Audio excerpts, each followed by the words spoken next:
We return to Karen Spearling's Infant Baptism and Reformation Geneva, and we're in chapter 6. This absolutely beautiful afternoon in Banff, Alberta. It's June 22nd, and I'm going to read the intro, and then I'll finish with a summary. She writes in chapter 6 here, which is entitled Raising Children in Reformed Geneva. The preceding chapters have argued that the baptismal ceremony began the process of incorporating a child into the Reformed community in Geneva. That discussion leads to the question of how the incorporation into the community was fully achieved as the child grew older. According to Calvin's defense of infant baptism, the full significance of the sacrament was realized through the diligent instruction of the baptized child in the teachings of the Reformed faith. This education would teach a child the fundamental elements of Reformed beliefs and, just as importantly, would inculcate in that child the discipline required of a faithful Christian and a member of a peaceful Reformed community. The baptismal ceremony publicly acknowledged that the child's parents, as well as the Reformed Church and the city government of Geneva, would be responsible for overseeing and ensuring that education. The success of the plan can be determined only by a thorough examination of the connections between the baptismal vision of the Church and city authorities as represented in the baptismal rite and the reality of raising children in Geneva. The goal of this final chapter is to set out a number of possible questions for such an investigation and to serve as an initial consideration of some of these connections based on a sampling of consistory and council cases.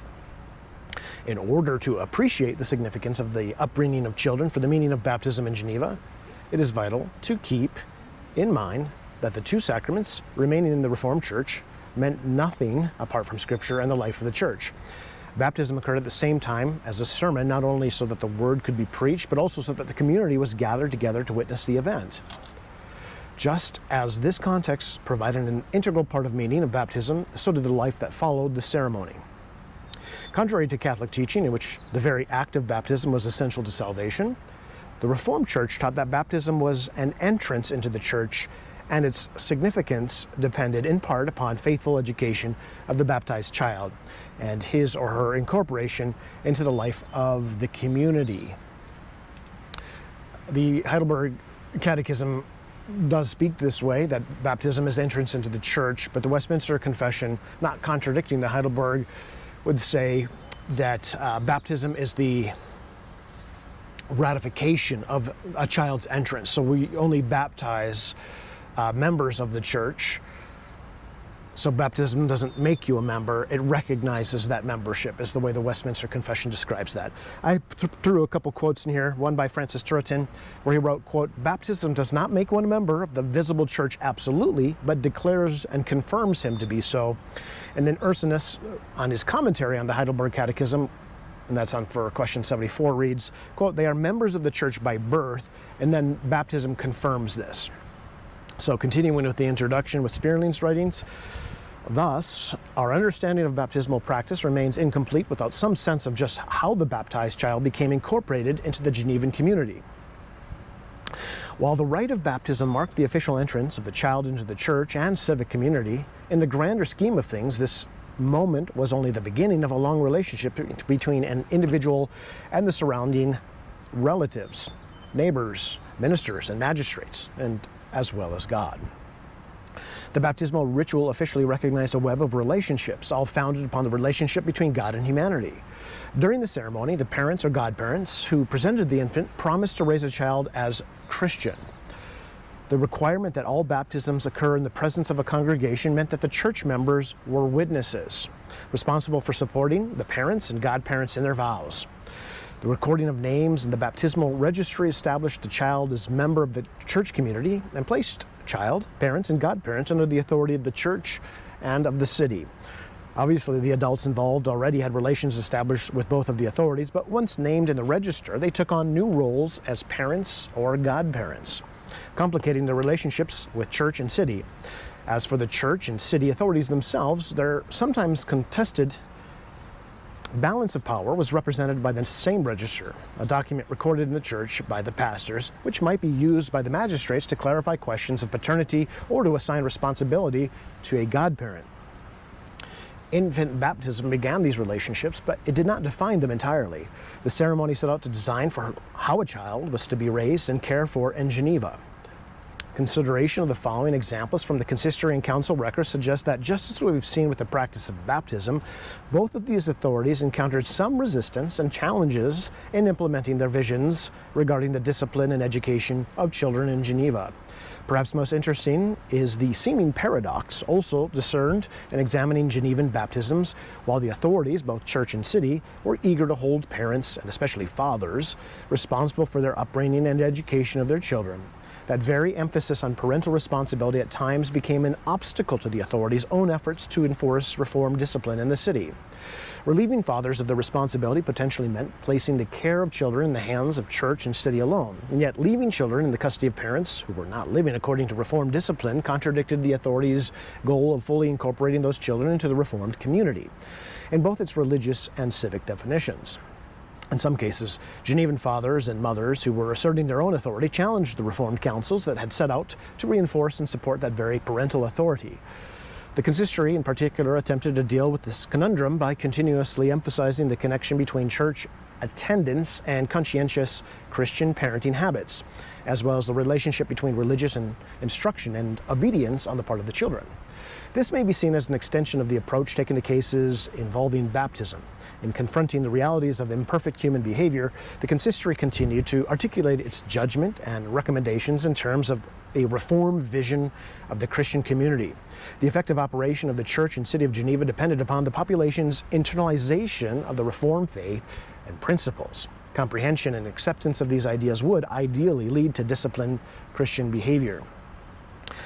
The first section under education, I'll just begin reading that, and then we'll transition into a summary of this chapter. But she writes, Reformation scholarship of recent decades has revealed the emphasis that Protestant reformers placed on education and illuminated some of the ways that those educational principles were implemented more and less successfully. And we saw that in Bruce Gordon's work on the chapter he has on the Swiss Reformation, on the implementation of catechetical studies. If you have not yet read that book or listened to the audio summaries, that's a great book worth reading. So I'll pause here and then we'll transition into the section by section summary of this final chapter. And then, if warranted, I'll do a concluding video just summarizing the entire book in itself and discussing the value and maybe some of the more contentious parts. The first section in chapter 6 is titled Education.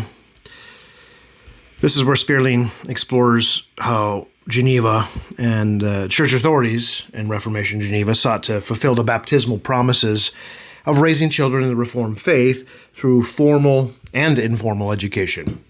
The primary mechanisms were public schooling and Sunday catechism services, and then their version of homeschooling, instruction at home by the parents. So the role of schools. Education was central to Geneva's Reformation, aligning with broader Protestant movements in Germany and France. And after embracing the Reformation in 1536, Geneva ordered schools to be reestablished, especially for poor children. The founding of the Genevan Academy in 1559, which was pushed heavily by Calvin, was a key achievement. However, problems persisted because they had, and this is not uncommon today for private Christian schools, but underpaid teachers, inadequate facilities, and competition from other schools, like Catholic schools in nearby La Roche, which again is, I was a board member for a small Christian school roughly 20 years ago, and that was always the problem. Underpaid teachers, there just wasn't resources. The tuition was incredibly expensive, but it wasn't even close enough to pay for all the costs associated with the school. So they had the same problem there in Geneva. Parents sometimes prioritized academic quality over doctrinal purity. Authorities, which prompted them to go to Catholic schools.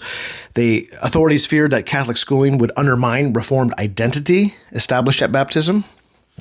Both consistory and council responded by ordering parents to withdraw their children from Catholic institutions. Same challenges exist today, when, especially more so with public schools, parents making a decision to send their kids to public schools or to a private Christian school, and the same sort of tension and same sort of concerns existed. She moves into Catechism and parental responsibility. Calvin's ecclesiastical ordinances of 1541, they mandated Sunday catechism in all churches, and then they also held the parents singularly responsible for ensuring attendance, not the godparents. Children had to pass a public catechetical examination before being admitted to communion, much more rigorous than something we would have today. Parents were fined monetarily for noncompliance, and the city employed various, what Spearling identifies as surveillance strategies to monitor attendance, including patrols and public punishments, which transitions into widespread resistance. Attendance and behavioral problems persisted all the way into the 1560s. So, much like today, you'd have kids skipping classes, they were loitering near churches, or they were disrupting church services. So public beatings were imposed as deterrents. Fathers could be punished if they failed to ensure their children attended.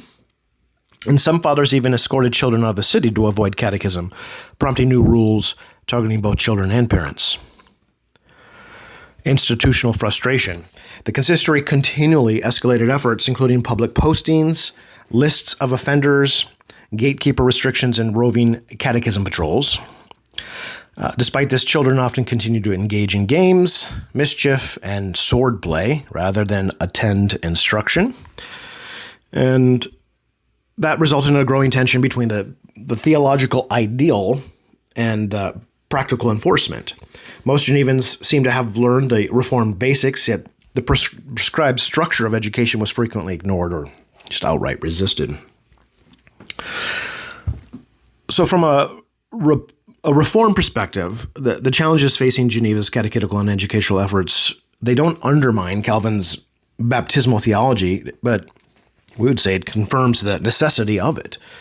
The struggles with non-compliant parents back then and inattentive children, they don't reveal a flaw in the doctrine, but they reveal the pervasive effects of sin and ongoing resistance from the flesh to the sanctifying work of the Spirit. Calvin rightly understood that baptism, while not effectual ex opere operato, as it is in the Catholic tradition, is a covenantal sign, and it's a covenantal seal. It's a divine pledge of God's grace, which obliges the baptized to walk in obedience through faith. The fact that many Genevan parents neglected their vows or prioritized some form of academic success over spiritual formation shouldn't be surprising. We experience that again today. It's a conflict that remains and probably will continue to remain.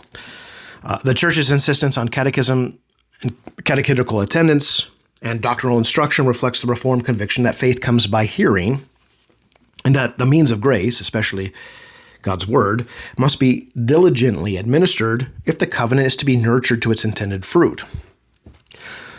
So rather than discrediting the baptismal system, Geneva's educational struggles emphasize the need for continual reform, or semper reformanda, as you often hear, but not in doctrine alone, but also in practice. The consistory's efforts to discipline families and to enforce catechism, catechetical study, and to guard the Lord's Day were not mere exercises in moralism. They were expressions of a pastoral concern for the souls of baptized children. These are baptized and children entrusted to the church by Christ himself. The word and sacraments were never meant to function apart from each other. Without the word, baptism becomes a dead sign. And without baptism, catechetical instruction loses its covenantal framework. So these challenges are not confined to the 16th century. Obviously, today's Reformed churches face the same tension. Baptized kids who remain uninstructed, congregates who treat church membership lightly, parents who substitute extracurricular achievement for covenantal faithfulness. And though the cultural forms have changed, the spiritual battle is the same. The temptation to separate the sign from the thing signifying persists, to baptize children without a sustained commitment to teach them diligently in the fear and admonition of the Lord. In light of this, Geneva's story serves as a mirror and a warning. It reminds the modern church that baptismal fidelity is a lifelong covenantal obligation. It's not a ceremonial box that you check.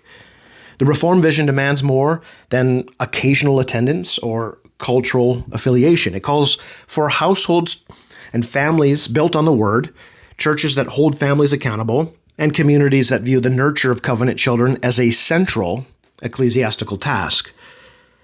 That so many resisted this call in Geneva only confirms what remains true today. Faith must be wrought by the Spirit, and even in churches faithful to the confessions, visible membership does not guarantee saving faith. Nevertheless, the church should not grow weary. The baptized children of believers still bear the covenantal sign, and Christ still says, "Let the little children come unto me."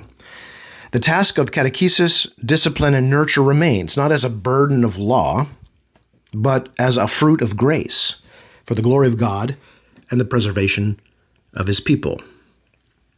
The third section to this chapter is the discipline of children. And in this section, Spearling investigates how Geneva's church and civic authorities sought to enforce proper discipline within families in accordance with the Reformed theology, Reformed tradition, and how that effort intersected, often uneasily, with the authority of the parents.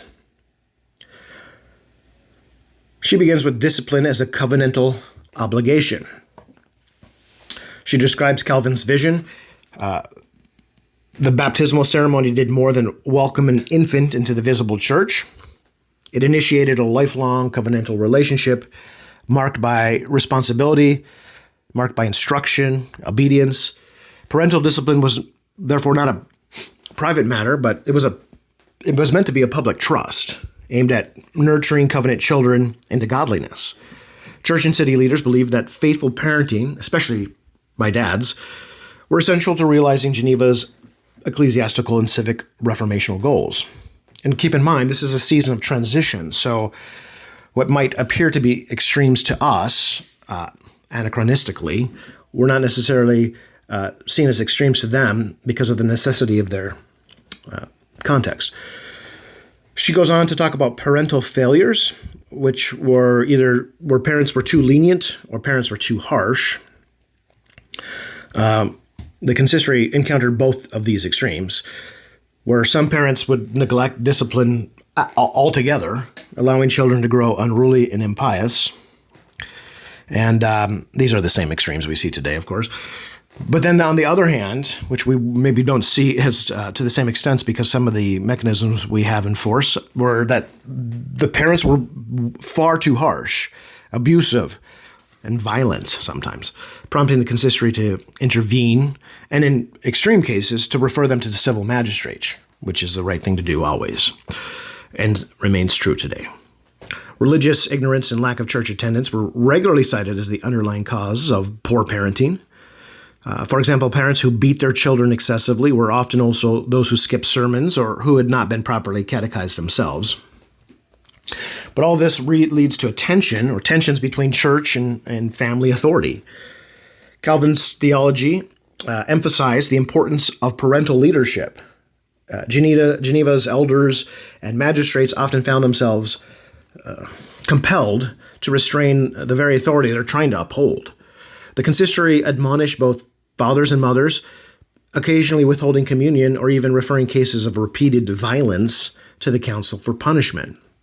And some parents, of course, resisted what they perceived as being intrusive, as they would today. Mothers and fathers alike pushed back against the idea that the consistory could dictate how they raised their kids.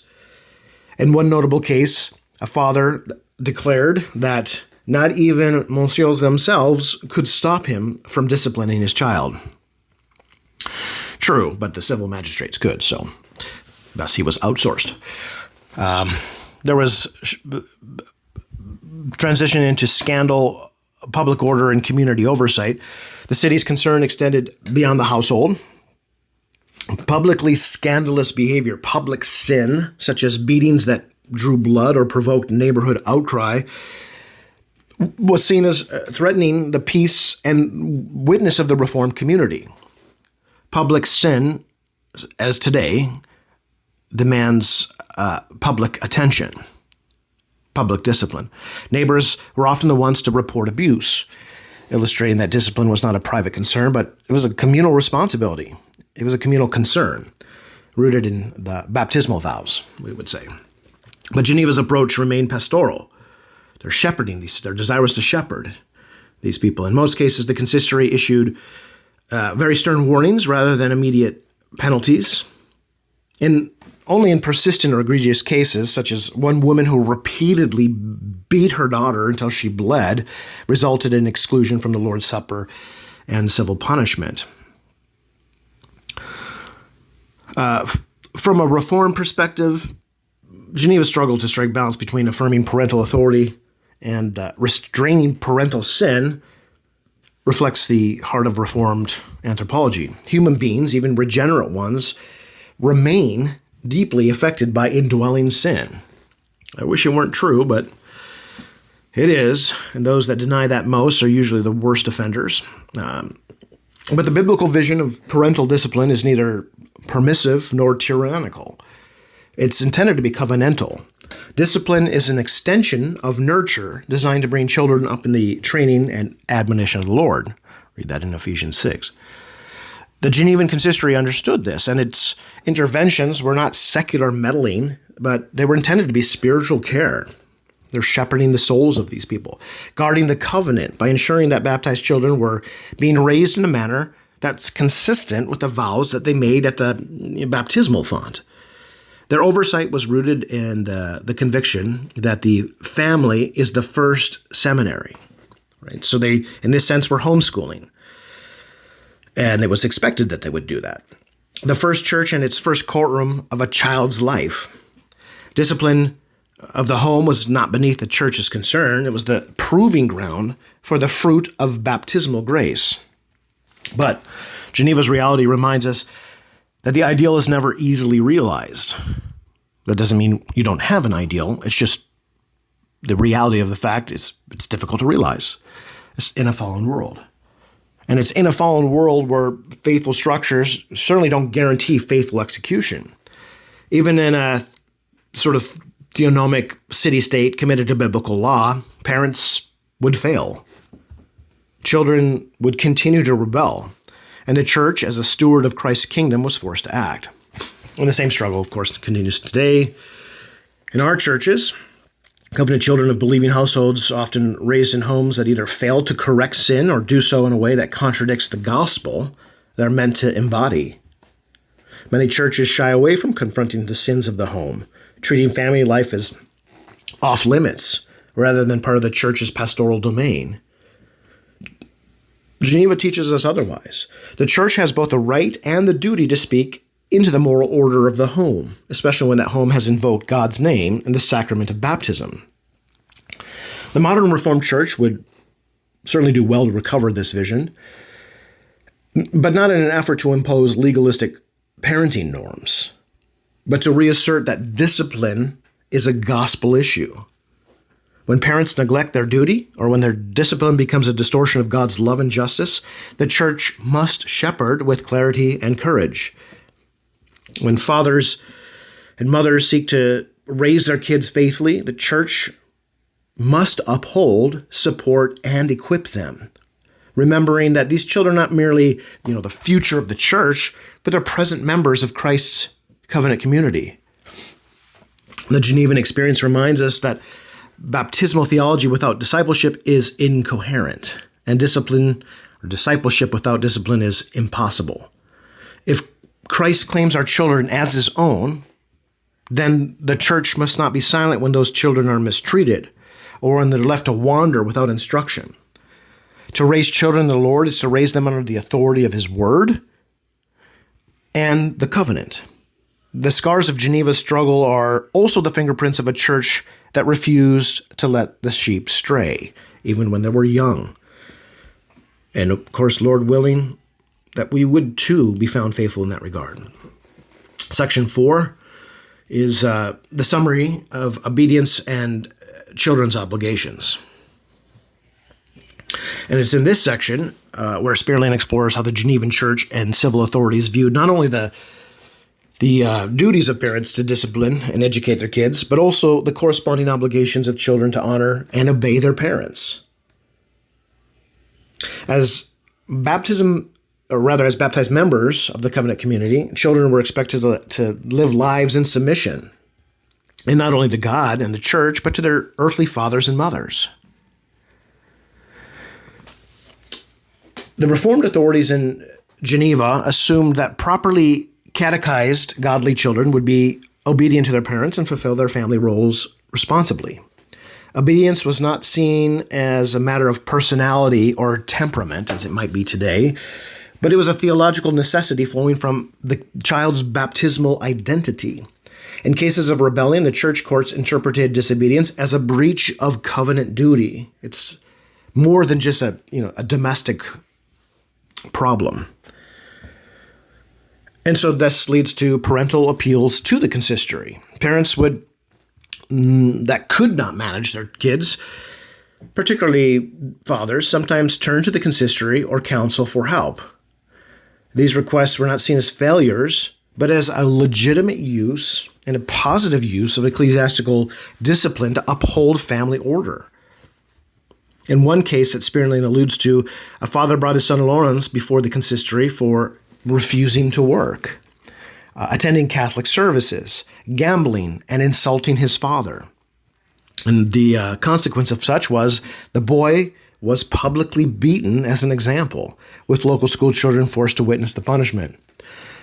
Certainly severe by today's standards. I'll leave it for you to decide the appropriateness of that, but I suspect it was effective. Children were held accountable as moral agents. So disobedient kids, whether they were younger kids or grown up, they weren't just pitied. They were held to account.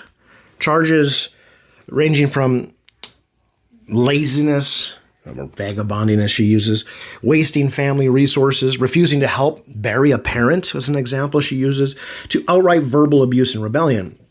Geneva distinguished between minor and major infractions, where the overarching assumption was that baptized kids bore personal responsibility before God and society to obey their parents and uphold household order. This transitions into vocational and moral reform. The authorities, often prescribed work as a corrective for wayward kids. Consistories and councils believed that idleness bred disorder, so finding children jobs, especially young men, was a preferred strategy for reforming disobedient behavior. Yet, even here, parental cooperation was assumed. The kid's discipline, or the child's discipline, was still ideally mediated through the father, reinforcing the household's central role in the Christian commonwealth. Whether a child insulted a parent or failed to provide for them or resisted church authority, the implications extended far beyond the home. Public scandal was always at stake. Children's disobedience reflected poorly not only on their families, but on the integrity of the Reformed community. The church's interventions, including imprisonment or public chastisement, aimed not only at restoring order, but at reinforcing Geneva's vision of covenantal life. In the Reformed tradition, the issue of children's obedience in Geneva is not merely a sociological curiosity, as it is for sociologists and anthropologists writing about 16th century infant baptism. From a Reformed perspective, it's a window into the lived reality of covenant theology. The Reformers rightly taught that baptism not only signified the child's inclusion in the visible church, but it summoned them to a life of faith and a life of repentance and a life of obedience. The fifth commandment, which is honor thy father and thy mother, it was not an optional or cultural. It was covenantal. In Geneva, the consistory's willingness to correct rebellious children and to support godly parents in that task flows directly from its commitment to that vision. Children were not seen as morally neutral or spiritually inert or not having reached an age of moral accountability. Rather, they were seen as moral agents before God, and they were seen as accountable for how they lived as sons and daughters within the Christian household. The family was the first proving ground of faith, and disobedience was not merely a domestic infraction, it was a breach in the covenant community. And of course, the same issue persists today in our churches, especially in an age that prizes autonomy and always questions all forms of authority, and especially parental. Many children raised in the church treat obedience as optional, and parents are uncertain whether they have the right, much less the duty, to expect it. In some circles, the idea that children have spiritual obligations of their own tied to their baptism is completely forgotten, or at least seems that way. Yet the covenant remains. A baptized child is not simply a prospective believer, not in the Reformed tradition, maybe in a Baptistic tradition, but in the Reformed tradition, the kids are one who are already bound by oath, and they're called to honor God by honoring father and mother. When this is forgotten, Reformed churches drift into a kind of soft antinomianism, expecting God to keep covenant while absolving covenant children of any responsibility to respond in faith and obedience. So in this sense, Geneva reminds us in their struggles that discipleship begins in the home, and that children must be taught not only to know the Catechism, but to live it. Obedience to parents is not just a domestic virtue, it's a public good, and it's a requirement. It's a spiritual requirement. When children reject it, the church must respond not with apathy or sentimentality, but with loving correction and gospel accountability. And when parents, despite their faithfulness, struggle to enforce it, the church must stand with them, bearing witness to the covenant promises that surround both the parent and the child. So in the end, the Reformed vision of baptism is not sentimental. It's rooted in God's sovereign claim on the whole person, from infancy to maturity. If Christ says, "You are mine," then the children owe him obedience, just as we do. And that obedience begins with submission to their earthly parents. Geneva knew that, and we should as well. We should be reminded of that. And that's the core substance of Chapter 6 of Karen Sperling's Infant Baptism in Reformation Geneva. There is a final, smaller chapter entitled Conclusion, where she summarizes each of the chapters, but I've done that, I think, at sufficient length that it wouldn't be much added benefit to go through that. So I will end this series now. We'll consider this book completed. I generally record these videos so that after I read a book, I can just listen to the summary over and over and over. That's the way I seem to grasp things. And so we will end this here. And once I get through all the current books I'm reading, I'll fill them up with some other funsies. Until next time, have a great day.